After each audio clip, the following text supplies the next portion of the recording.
Да обясним за заболяването Лоблер синдром. Това е едно много специфично заболяване. Събират се няколко патологии, които могат да имат различна форма в него.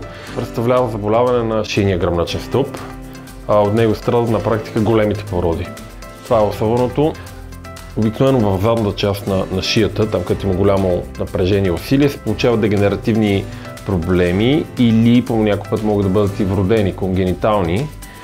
Те могат да бъдат от костен характер, т.е. костно разминаване на прешените, по някакъв път могат да хипертрофират тамни фасетки тук. В крайна сметка се получава хронична компресия на задната част на гръбначния мозък. Причината да обясним за този Лоблер е, че днес имаме дедра порода куче лабрадор, който има по-остро начало на шийна болка. Почне да го боли шията, питахме обезболяващи, но не се повлия от тях.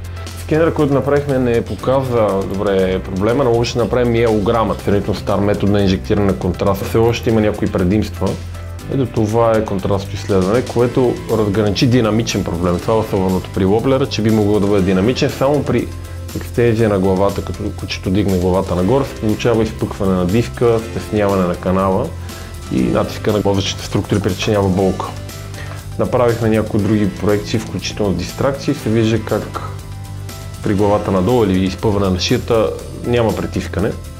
Така че по-точно това се нарича Distraction Responsive Disc Associated Wobbler.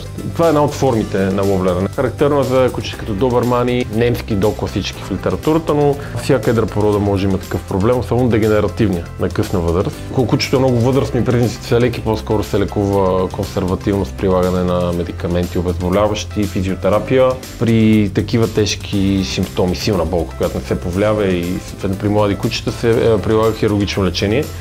То не е много лесно, това е трудните интервенции, днес ще имаме това предизвикателство. Често се налага стабилизация на прешените. Това не е просто дискова херния, да декомпресираме и да махнем изпадналия диск, защото тук продължава да има патология и притискане. Необходимо е тези случая 6-7 шиен прешен да бъдат леко разпънати, дистракция. Между тях се поставя един спейсър и се поставят с импланти, които да държат прешените така и костна присядка, за да се получи трайно срастване на тези прешени. Всичко това е технически трудно, защото тук имаме канал и гръбначен мозък над прешените и трябва да се случва много внимателно. Фокусът и концентрацията е много важен и се надявам, че всичко ще е добре с Киара днеска.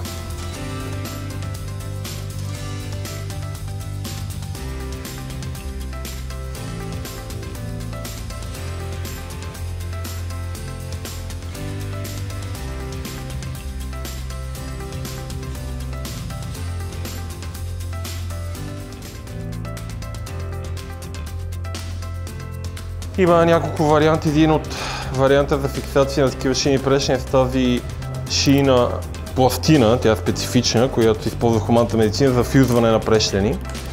Тези винтове могат да се движат в няколко посоки, известни градуси, така че дава известна свобода как ще ги поставим и при натягането се получава заключващ се механизъм. Доста луксозен и страхотен имплант, който хуманните лекари използват. Двата прешени ще трябва да бъдат фюзнати и да бъдат фиксирани с тази пластина. Ще се постави костна присадка, а между самите два прешена след едно устройство специално разтягаме пространството и поставяме един спейсър. Една титаниева клетка, която държи място да не колабира.